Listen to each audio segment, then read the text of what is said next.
Hola, ¿qué tal? Es un gusto volver a mandarle un fuerte saludo a todos. Mi nombre es Víctor Alfonso Ramón Ábalos, soy contador público. Estoy haciendo una serie de videos hablando de las infracciones fiscales. Esta es la quinta parte de este video sobre este tema. Hoy hablaré de lo que es infracción por obligación de llevar contabilidad. Bueno, pasaremos directamente al grano. ¿Qué es la contabilidad? Para saber qué infracciones son por no llevar la contabilidad, debemos entender qué es la contabilidad. Y tenemos aquí una definición que nos dice la NIF 2020. Nos dice la contabilidad es una técnica que se utiliza para el registro de operaciones que efectúan económicamente una entidad y que producen sistemática y estructuralmente información financiera. Las operaciones que efectúa económicamente una entidad incluyen las transacciones, transformaciones internas y otros eventos. Esta es la que prácticamente es una definición financiera. Sin embargo, no es la que nosotros requerimos. Nosotros no tenemos que guiar a lo que nos dice el artículo 28, facción 1 del Código Fiscal de la Federación. Y más que nada, no nos dice un concepto de contabilidad, nos dice cómo se integra la contabilidad para efectos fiscales. Primero que nada, libros y sistemas y registros contables. Bueno, anteriormente se llevaban libros que prácticamente representaban el libro diario, el libro mayor. Hoy prácticamente todo es electrónico, todo es a nivel computacional. Por lo tanto, hay software especializados que nos ayudan a nosotros los contadores a llevar esos sistemas de contabilidad. Papeles de trabajo. Bueno, aparte de llevar el cargo y abono, como todo el mundo lo conoce, existen papeles de trabajo. ¿Qué son los papeles de trabajo? Nos ayudan a nosotros los contadores a realizar operaciones aritméticas.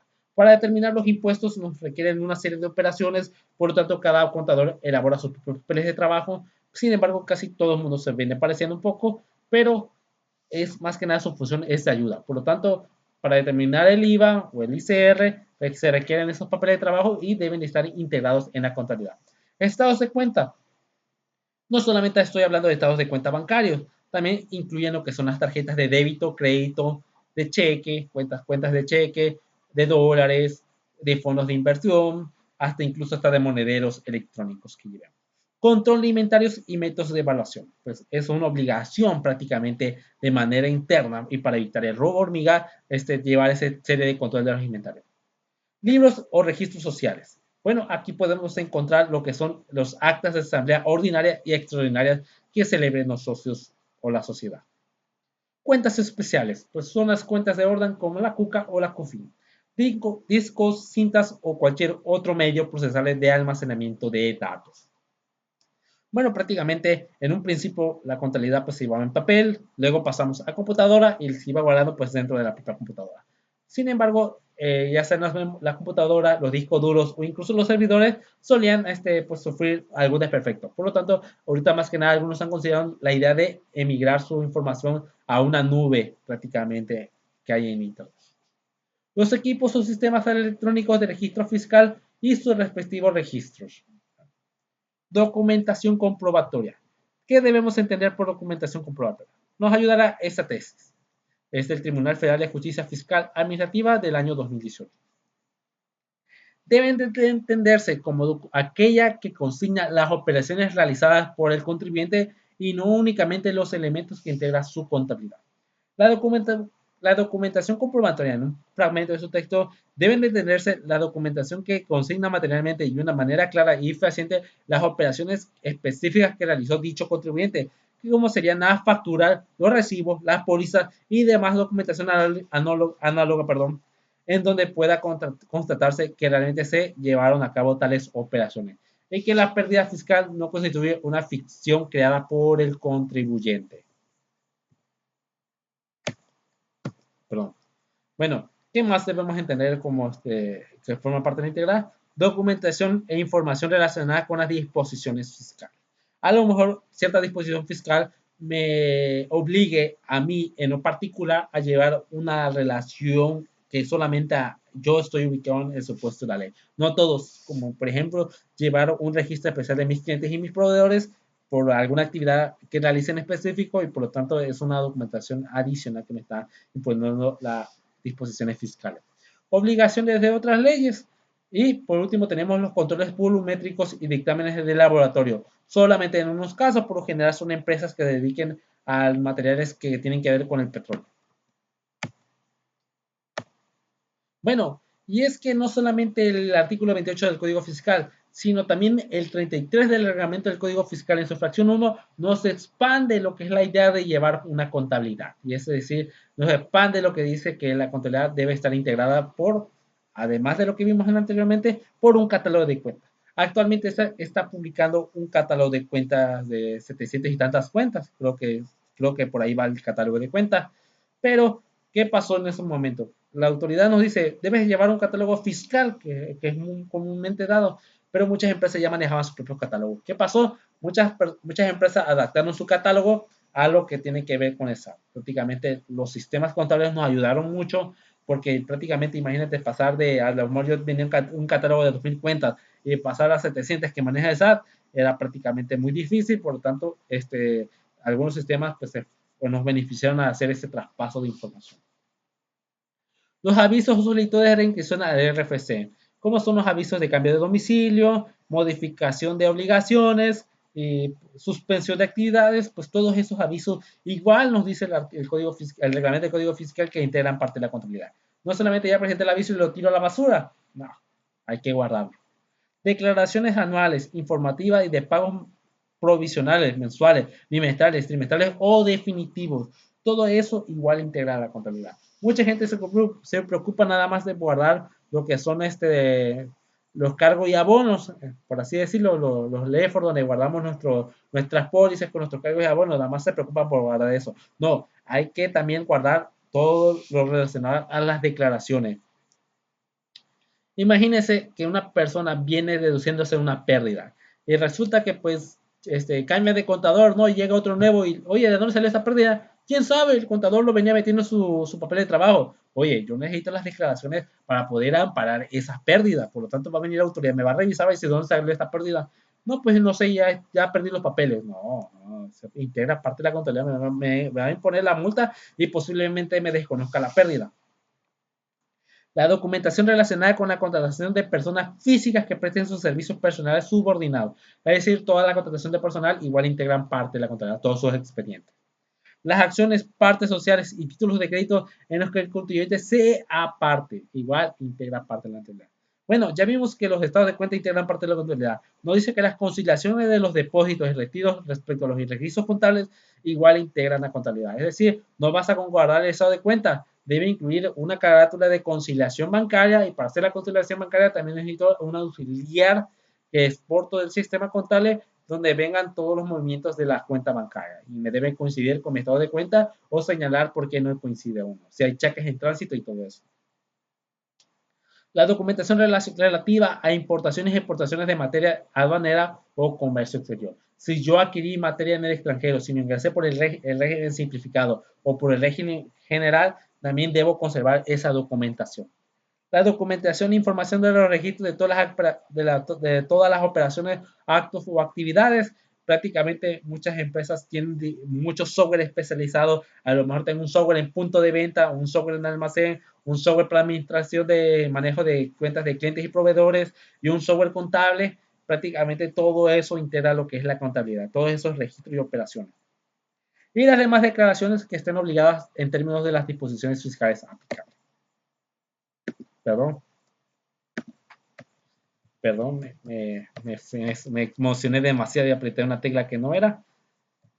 Bueno, bueno, ahora bien, ¿quiénes están obligados a llevar contabilidad? Y aquí agradezco a la página de Contador MX, aquí tienen su enlace que me ayudó a facilitar a conseguir esta información.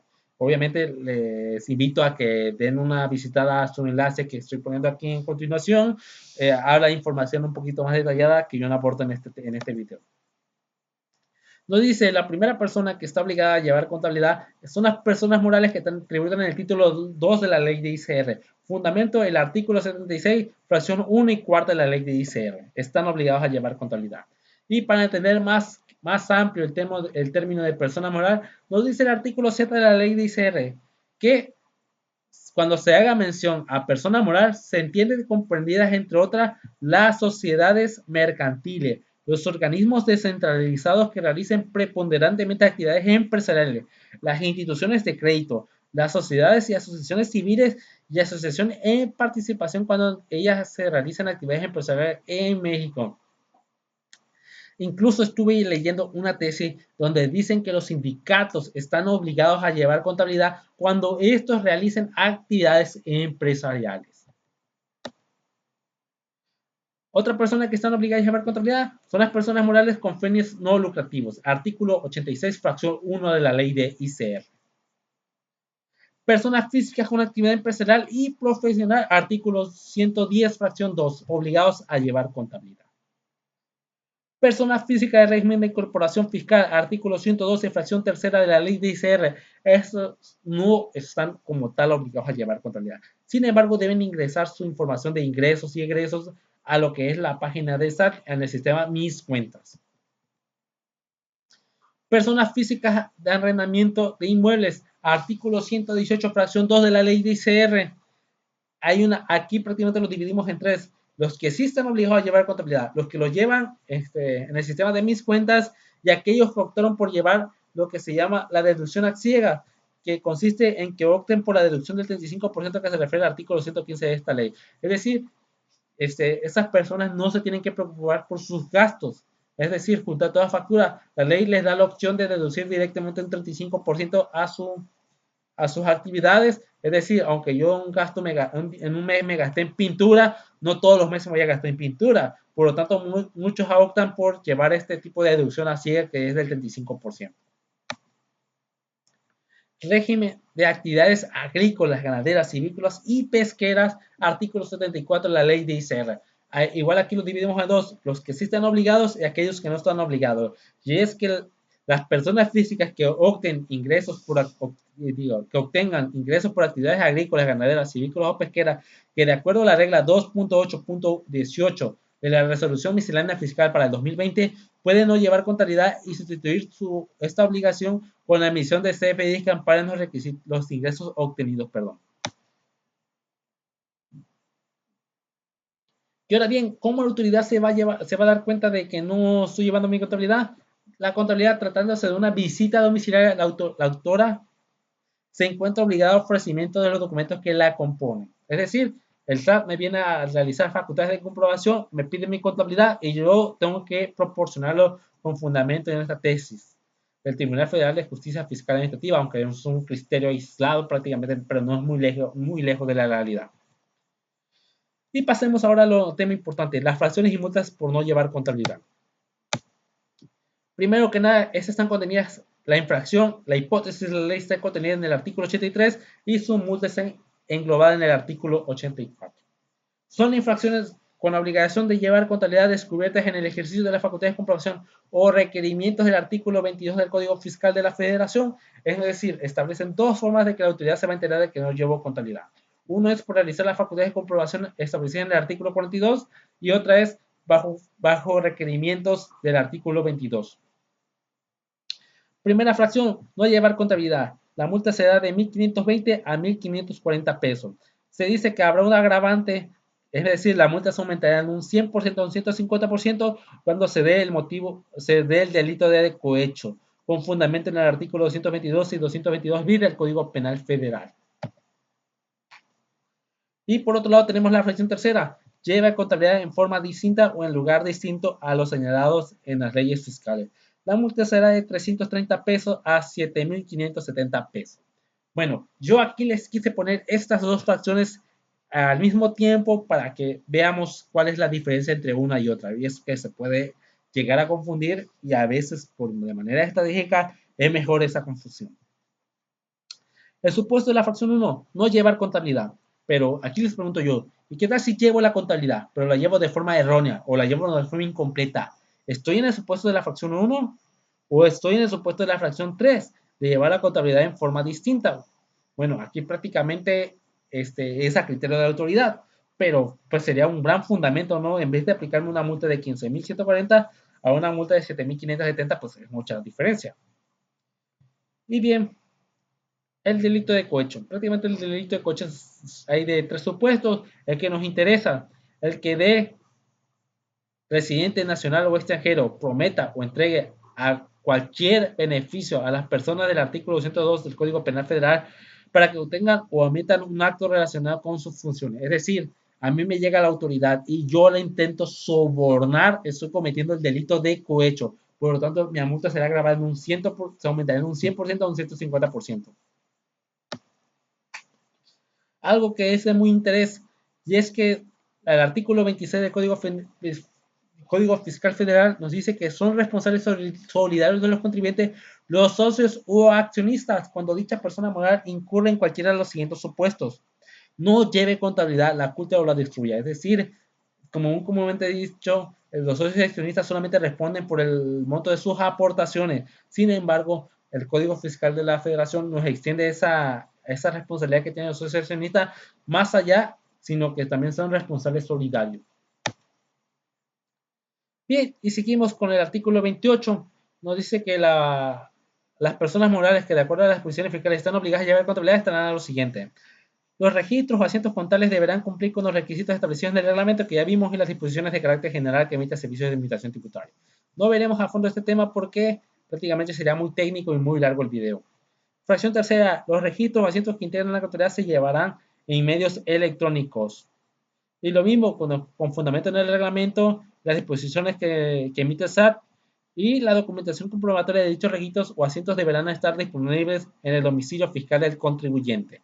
¿Qué debemos entender por domicilio fiscal? Y es que resulta que también en mi video que hablé sobre las infracciones del RFC, establecí cuáles son los domicilios fiscales que deben de tener las personas físicas y morales. La persona física es el asiento principal de sus negocios, el local utilizado para la realización de sus actividades o su casa habitación.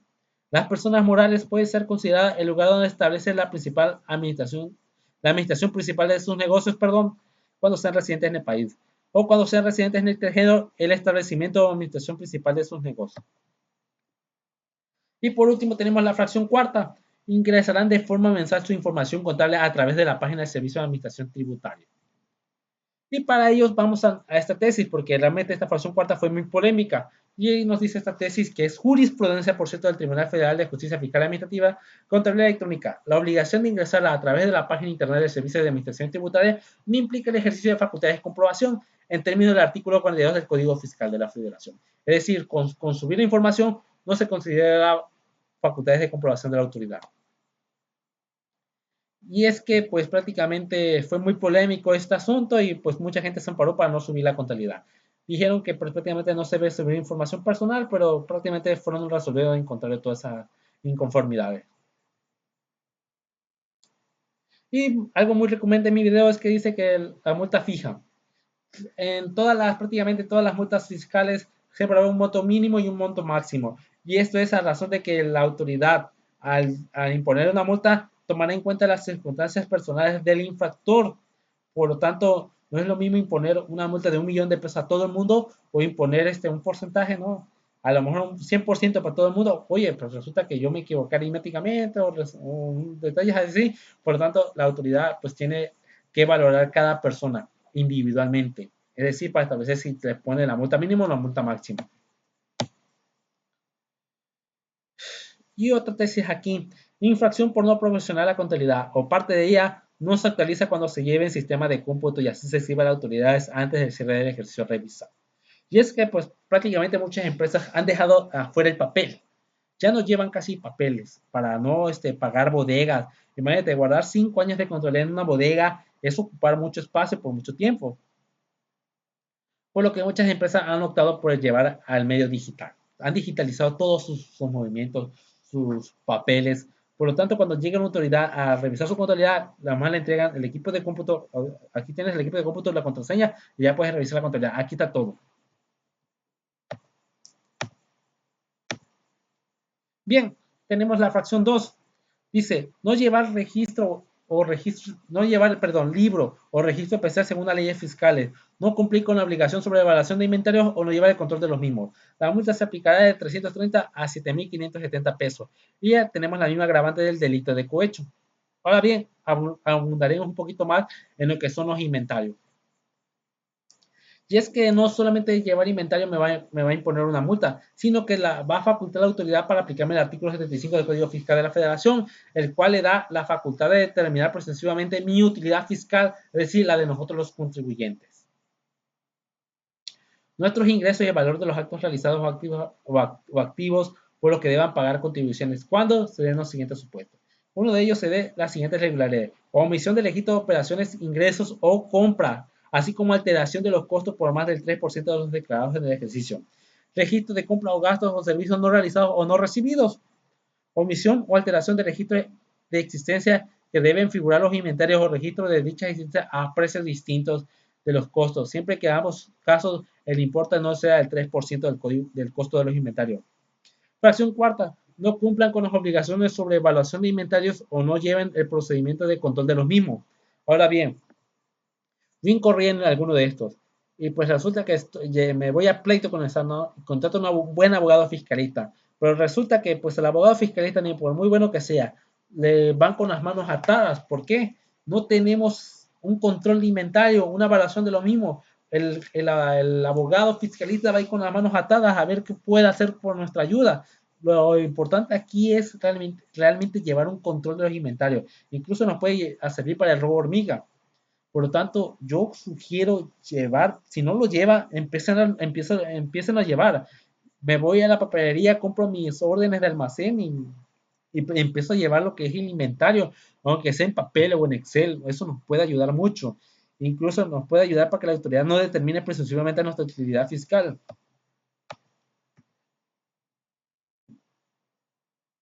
No hacer los asientos correspondientes a las operaciones efectuadas, hacerlos incompletos, inexactos o con identificación incorrecta del sujeto fuera de los plazos respectivos, así como registrar los gastos inexistentes, es lo que nos dice la fracción cuarta del artículo 83 y establece dos multas diferentes. La primera, perdón, es de 230 a 4.270 cuando se den los supuestos de no registrar las operaciones, hacerlas incompletas con errores o fuera del plazo. Sin embargo, nos dice que prácticamente será una multa de 55 a 65% por registrar los gastos inexistentes. Y lo mismo nos establece una multa de cohecho. Este artículo es muy interesante. Prácticamente nos divide en dos.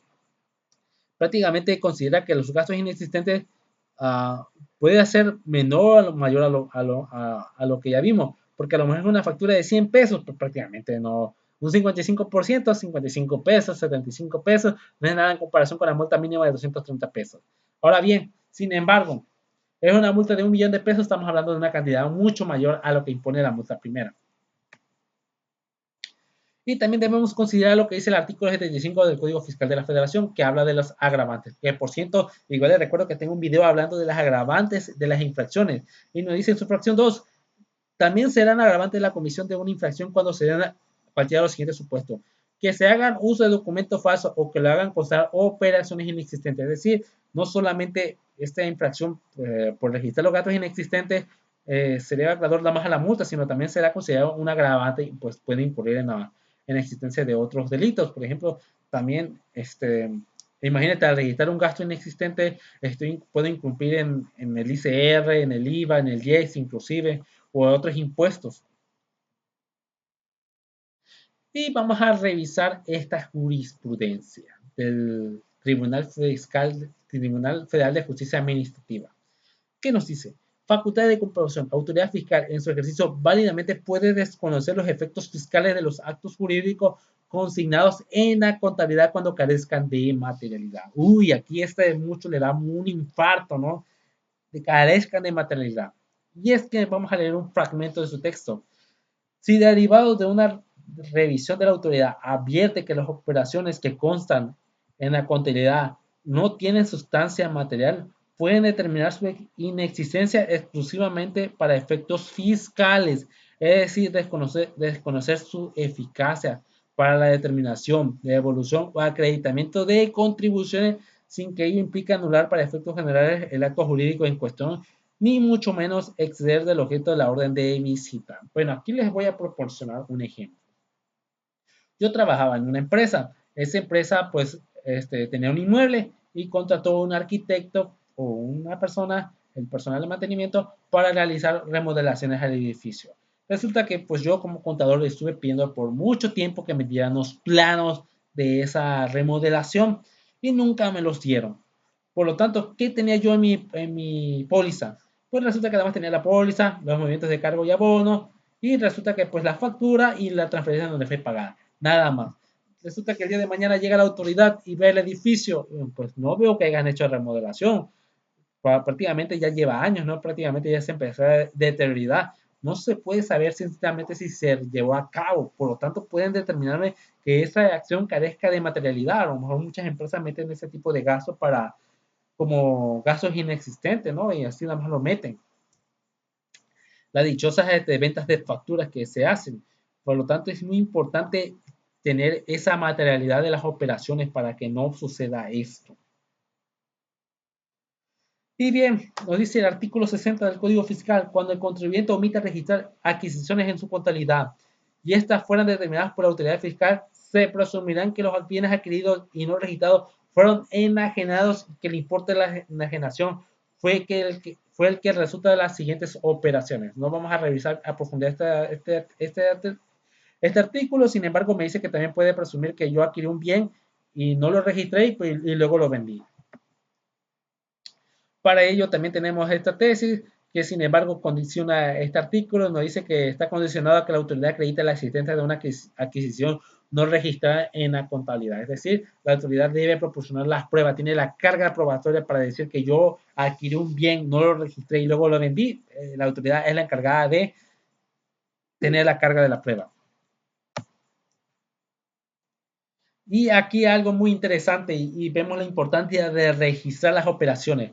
Notarios públicos están obligados a registrar en su contabilidad las cantidades que terceros depositen en sus cuentas bancarias con el fin de cumplir con su función de auxiliar en la recaudación de contribuciones, ya que resulta, pues nosotros le pagamos tanto, el notario nos cobra una cierta cantidad. Resulta que en esa cantidad vienen incluidos sus honorarios, el costo de, no sé, del si fue una compraventa, el costo de la escritura de compraventa y en este caso los impuestos, cuando fue un bien inmueble, los impuestos que nosotros debemos pagar al notario. Es decir, el notario está obligado a registrar eso en su contabilidad. Imagínense que un notario no registra esos depósitos en su contabilidad, pues prácticamente lo consideraría como, lo presumiría como ingresos del notario. Y bien, tenemos igual otra tesis. Dice, omisión de registrar en libros de contabilidad no se divirtió aportando la documentación comprobatoria de la operación no registrada. Es decir, en las facultades de comprobación ya determinaron que yo omití realizar ciertos registros, aunque yo aporte prueba, oye, no omití ese cierto registro, aquí está la factura y todo eso de ese registro. ¿Qué es lo que estoy haciendo? Dándole pruebas a la autoridad. Estoy dándole las pruebas a la autoridad. ¿Sabes qué? Yo tenía razón. No registraste esta operación y me lo estás confirmando.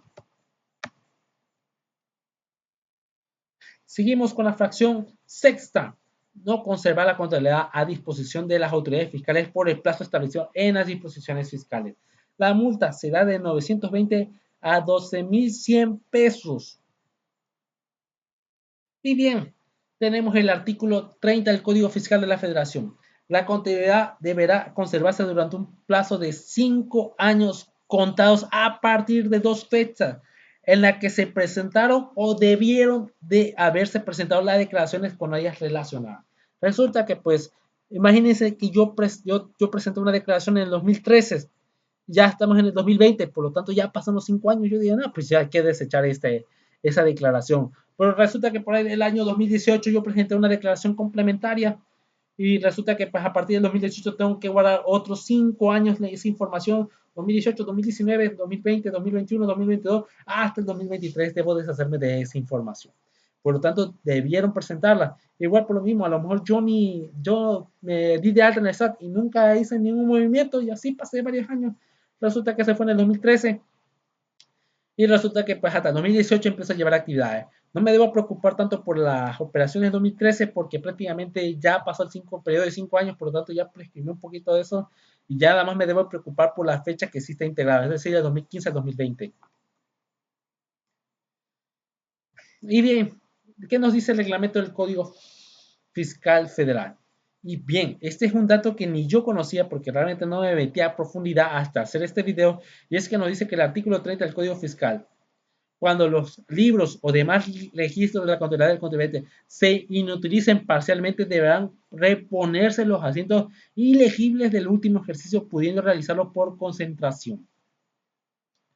Cuando se trate de destrucción o inutilización total de los libros o demás registros de contabilidad, el contribuyente deberá sentar los nuevos libros o en los registros de contabilidad de que se trate los asientos relativos al ejercicio que sucedió la inutilización, destrucción, pérdida, robo o pudiendo realizar por concentración. Es decir, si yo perdí, destruí o me robaron la información contable, es mi obligación reponer esa información. Por ejemplo, yo aquí que vivo en Tabasco, hubieron muchas inundaciones recientemente. Imagínate si mi bodega donde yo tenía la contabilidad se me fue el agua y prácticamente los registros en papel de la contabilidad quedaron ilegibles. Es mi deber de poner todos esos papeles. Me da la opción que pueda hacerlo por concentración. Obviamente, para yo hacer esto, tengo que traer a un notario que me dé una fe de hecho de que los libros realmente fueron inutilizables, porque la ley va a decir, no, lo que pasa es que tú quisiste destruir la contabilidad, es lo que va a suponer la autoridad. No, aquí tengo los notarios, me fui al agua,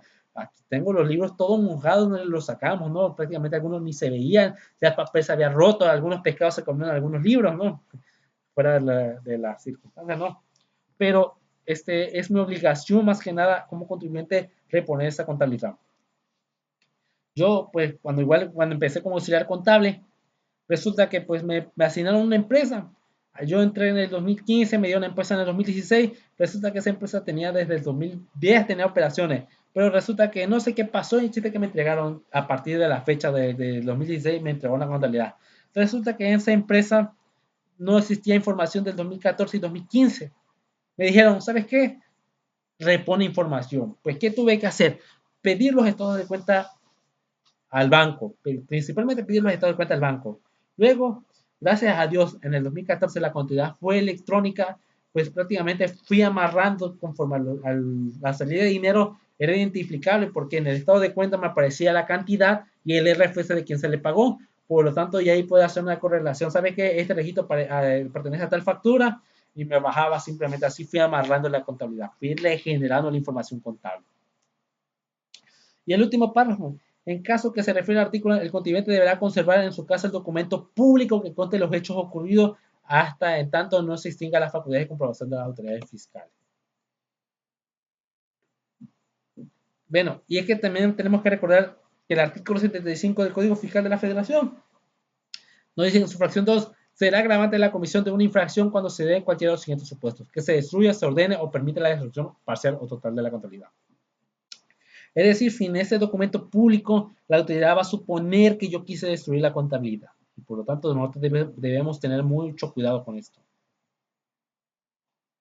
Y también tenemos el artículo 55 del Código Fiscal de la Federación. Las autoridades podrán determinar sucesivamente mi utilidad fiscal cuando no se presenten libros o registros de contabilidad, la documentación complementaria por más del 3% de los conceptos de las declaraciones o no proporcione informes relativos al cumplimiento de las disposiciones fiscales. Es decir, aparte de aplicarme la multa, me van a determinar exclusivamente mi utilidad, como yo era el responsable de, pues, regenerar esa información contable.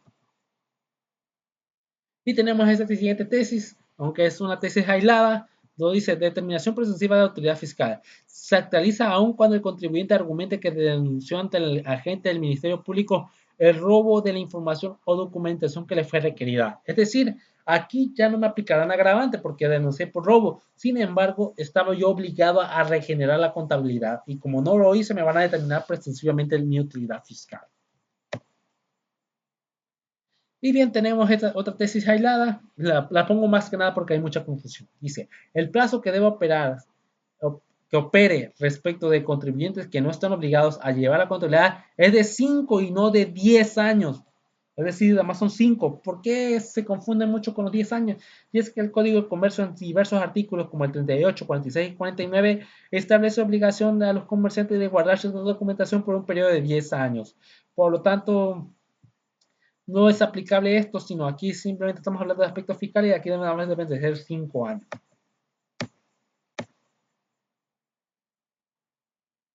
Fracción séptima, no expedir, no entregar o no poner a disposición de los clientes el CFDI cuando esté obligado a ello, o que estos no cumplan con los requisitos de las disposiciones legales, no entregarlos de forma impresa cuando el cliente lo solicite, no expedir el CFDI de operaciones con el público en general o no ponerlos a disposición de las autoridades fiscales cuando estos lo soliciten. Aquí prácticamente estamos hablando de muchas hipótesis englobadas en esta infracción y por lo tanto aplicará una multa pues diferente, ¿no?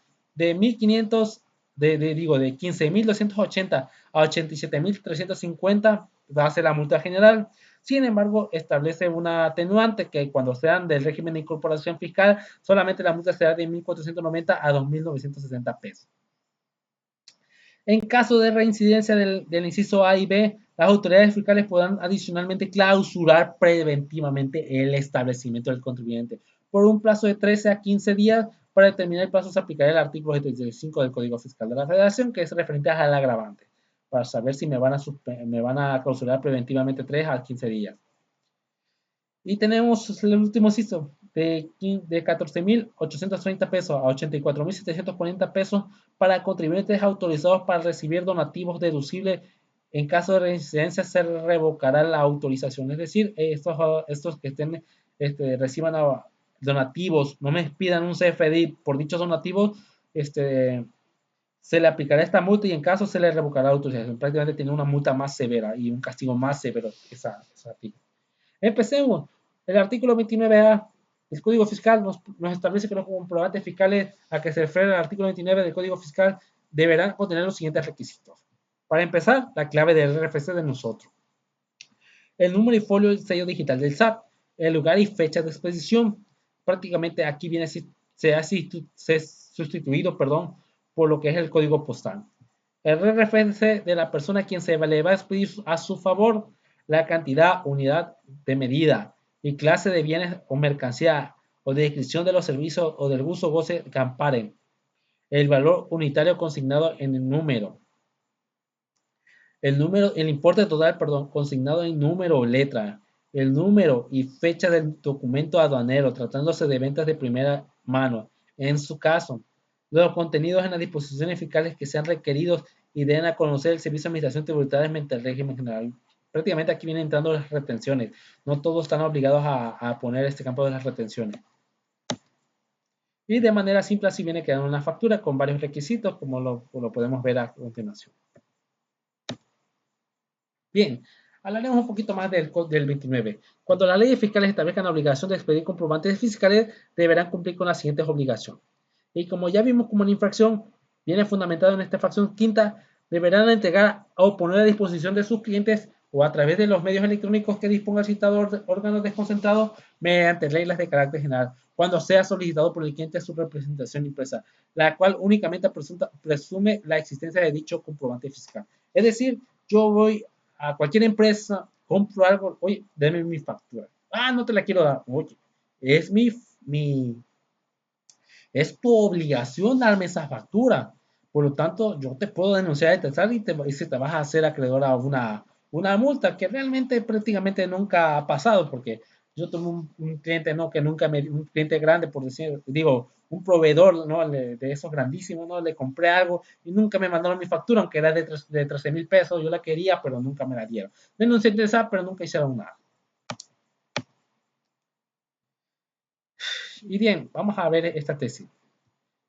Comprobantes fiscales. Basta que el contribuyente ponga a disposición al cliente el archivo electrónico y su representación impresa para cumplir con la obligación del artículo 29, fracción quinta del Código Fiscal de la Federación, para no incurrir en la multa. Basta que con que yo le entregue al cliente su archivo electrónico y en su correo basta su representación impresa. Le entrego su factura en físico y le digo, cliente, en su correo basta su archivo electrónico.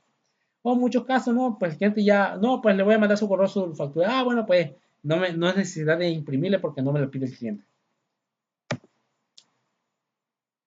Y vamos a ver esta tesis jurisprudencial. Esta sí es de la segunda sala del Poder Judicial de la Federación, digo, de la Suprema Corte. Dice, comprobantes fiscales. Los expedidos con el domicilio fiscal incompleto o erróneo actualizan la fracción séptima del artículo 83. Anteriormente había mucha lata y yo realmente cuando empecé como auxiliar de auditoría, Me tocó una empresa que resulta que tenía su domicilio y que posteriormente hizo cambio de domicilio por una letra, ¿no? Porque no sé, se lo catalogaron mal y todo eso, hicieron cambio de domicilio, pero resulta que las facturas siguen saliendo con un domicilio incorrecto, con el domicilio anterior. Por lo tanto, serían acreedores a esa multa que estamos viendo. Y dice en parte de su texto, las personas físicas o morales tienen la obligación de manifestar su domicilio fiscal al Registro Federal de Contribuyentes. Dar aviso de sus cambios o actualizar cuando varíen la nomenclatura o numeración oficial. Si el comprobante no contiene impreso precisamente este domicilio o lo menciona incompleto o erróneo, el cumplimiento incurre en la infracción prevista en el artículo 7 del artículo 83. Prácticamente todo eso viene sustituido por lo que es el código, el código postal. Sin embargo, si yo pongo un código postal incorrecto, el que no me corresponde, sí sería acreedor a esta infracción.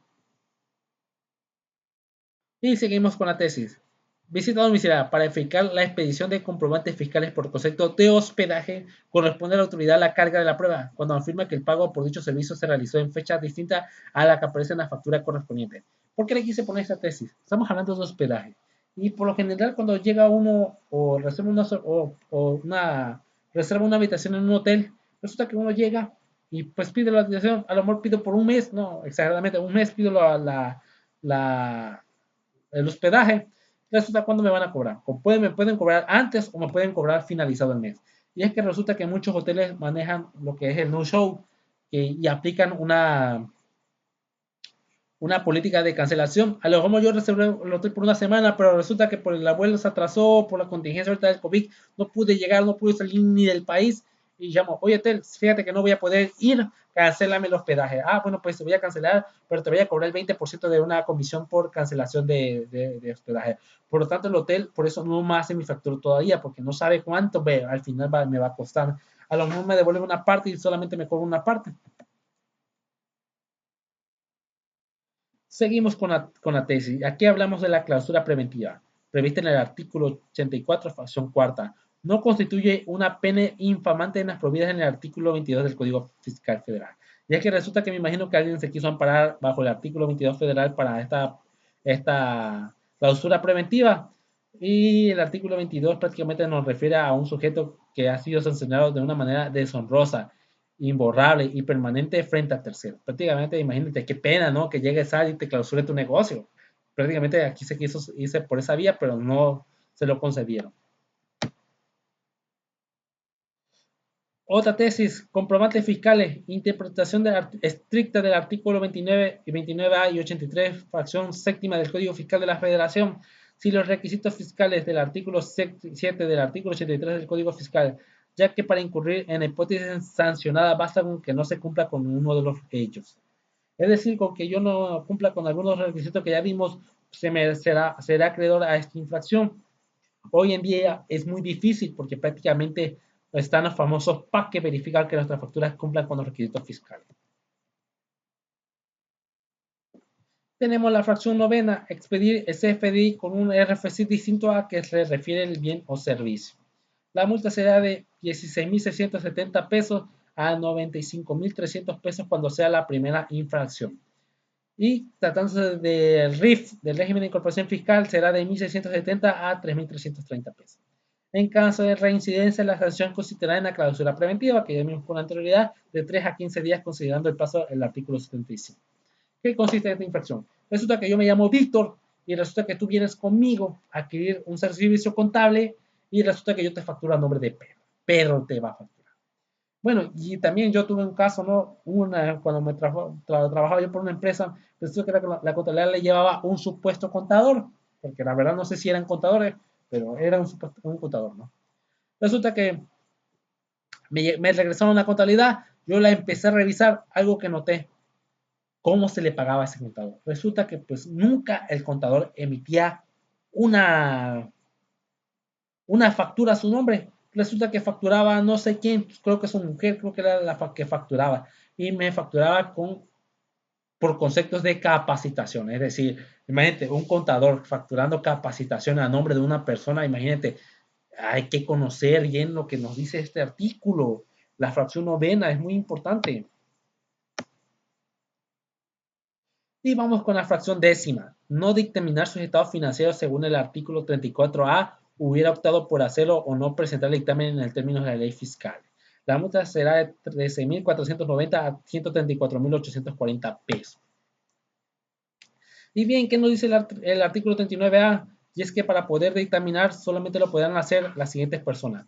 Las que hubieran obtenido ingresos acumulados superiores a 122.814.000 pesos, 122.814.830 pesos, o el valor de sus activos sea superior a 97 millones y tal. Hubieran obtenido por lo menos 300 de sus trabajadores que le hayan prestado servicio en cada uno de los meses del ejercicio de inmediato anterior, perdón. Prácticamente, si yo cumplo con alguno de estos terceros, puedo optar por dictaminar mis estados financieros. Y bien, le dice, lo manifestarán al presentar la declaración de ejercicio del impuesto sobre la renta. Es decir, yo en mi declaración anual del impuesto sobre la renta me va a dar la opción, desea o no desea dictaminar sus estados financieros. Si les digo sí, pues prácticamente pues voy a tener que presentar dictamen. Y deberá presentarlo dentro de los plazos autorizados a más tardar el 15 de julio del año inmediato posterior a la determinación del ejercicio que se trate. Es decir, tengo hasta el 15 de julio para presentar el dictamen. A veces aquí en este periodo, pues a veces se dan prórroga, no es tan exacto, pero ese ya es a gritar a la autoridad. ¿Cuáles son los efectos de presentar el dictamen? Y resulta que el artículo 47 del Código Fiscal de la Federación me dice, las autoridades fiscales deberán concluir anticipadamente las visitas domiciliares fiscales que hayan ordenado cuando el visitante opte por dictaminar sus estados financieros por contador público autorizado. Es decir, ese es el efecto de presentar dictamen. Imagínense, me están haciendo una revisión, ¿no? Oye, espérate, yo opté por que me dictaminara mi estado financiero. Por tanto, tú debes concluir tu facultades de tu visita domiciliaria y regresar después de que el contador haya publicado el dictamen o haya entregado el dictamen al fisco, perdón. No será aplicable cuando la información proporcionada, el artículo señalado, por el contador público haya determinado no sea suficiente para conocer la situación fiscal del contribuyente. No presente dentro de los plazos establecidos en el artículo 53 la información o documentación solicitada, existe atención de opinión negativa o salvedades, ni cuando el dictamen se presente fuera de los plazos previstos en este código.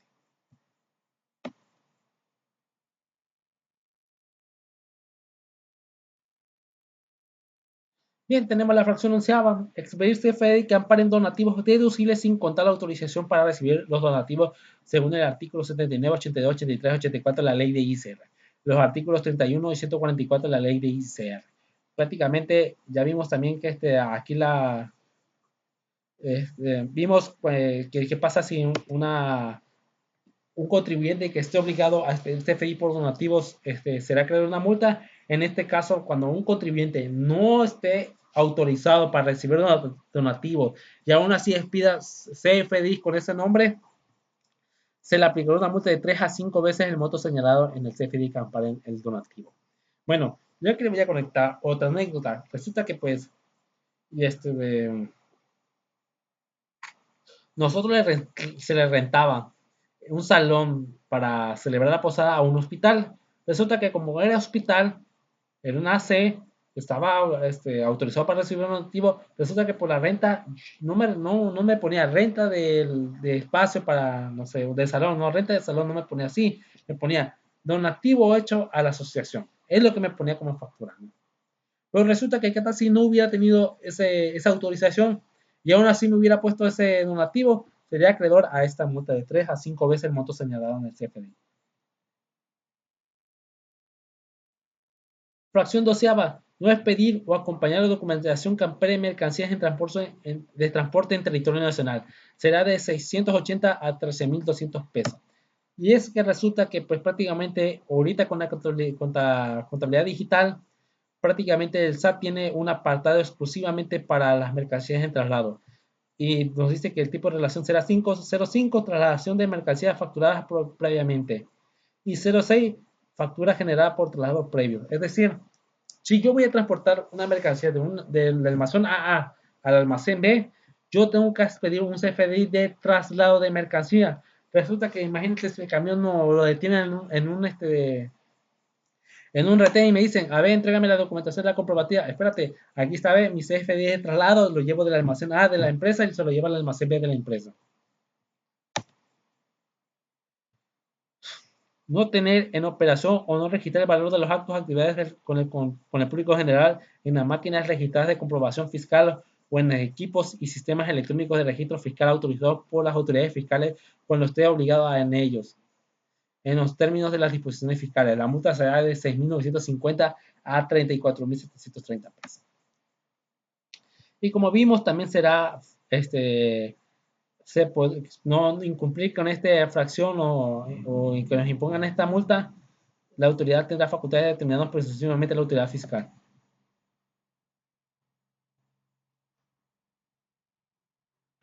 Fracción 15. No identificar en la contabilidad las operaciones con partes relacionadas residentes en el extranjero en los términos de lo dispuesto en el artículo 76, fracción novena de la ley de ICR. La multa será de 1.750 a 5.260 pesos por cada operación no identificada. Recordemos que son partes relacionadas cuando ejerce control total o directo de otra empresa.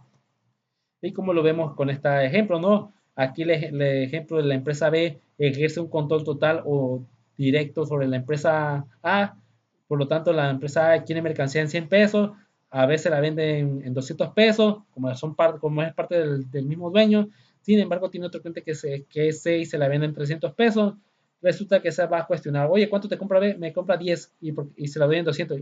¿Y por qué C si te compra 100? Te la das en 300, porque ese no es ese es un extraño, ¿no? Y este prácticamente soy yo. No, ahí es parte relacionada.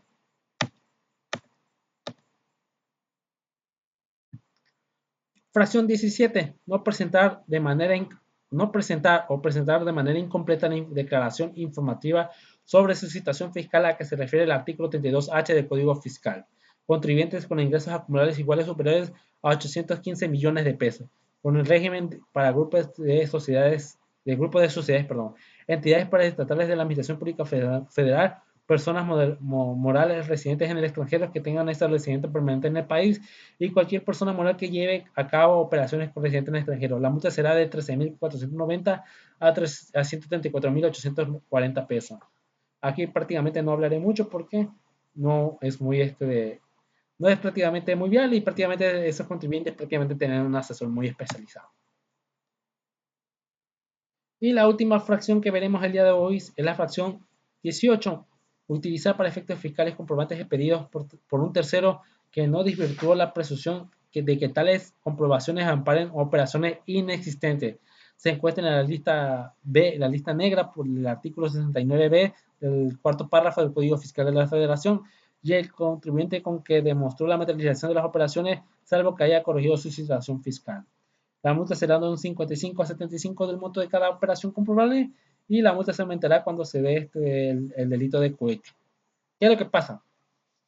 Resulta que yo, como contribuyente, realicé transacciones con un cliente, ¿no? Resulta que ese cliente, pues, no sabía yo que no pagaba sus impuestos y resulta que, pues, lo declararon con operaciones inexistentes y lo mandaron al 69B. Yo, como no tuve nada que ver, realmente sí realicé operaciones con ese contribuyente que me daba mantenimiento, resulta que tengo las bitácoras de mantenimiento donde me firmaba la entrada del técnico que venía a darme el mantenimiento de la máquina, resulta que sí es una operación material, por tanto, debo desvirtuar que esa operación fue inexistente.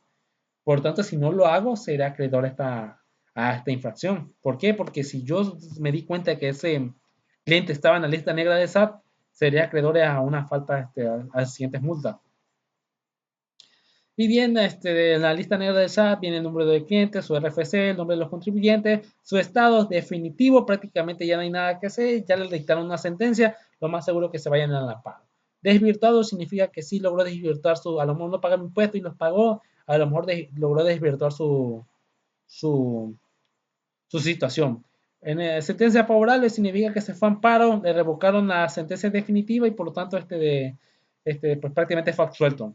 Y el presunto todavía está en camino de llegar a definitivo. Puede quedar desvirtuado o definitivo. Por lo tanto, si yo veo a alguien que está en presunto, ya debo tener un semáforo amarillo. Está en definitivo, correr a demostrarle al fisco, las operaciones que realicé con esta actividad sí fueron verdaderas. Aquí está mis documentos que demuestran la materialidad de las operaciones. Y bien, tenemos un criterio aislado. Dice, impuesto sobre la renta, para que proceda a la deducción por conceptos de gasto de servicios prestados en términos de la ley impuesta del impuesto relativo, constituye un requisito que la contabilidad del contribuyente evidencie que el servicio fue recibido para demostrar que es estrictamente indispensable. Imagínate que yo, como servicio profesional, ¿no? Presto un servicio de asesoría contable y resulta que le emite mi factura y me la pagan, pero resulta que nunca presto mi servicio, nunca doy una hoja de recomendaciones al cliente. Cliente, te recomiendo esto y aquello para demostrar mi asesoría fiscal. Por lo tanto, el cliente no puede demostrar que realmente el servicio se prestó. Y muchas gracias por su atención. Ese fue todo por este video. El siguiente video hablaré acerca de lo que es de las infracciones relacionadas a las facultades de comprobación. Espero tengan una bonita tarde, mañana, noche y nos vemos en el siguiente video. Muchas gracias por su atención.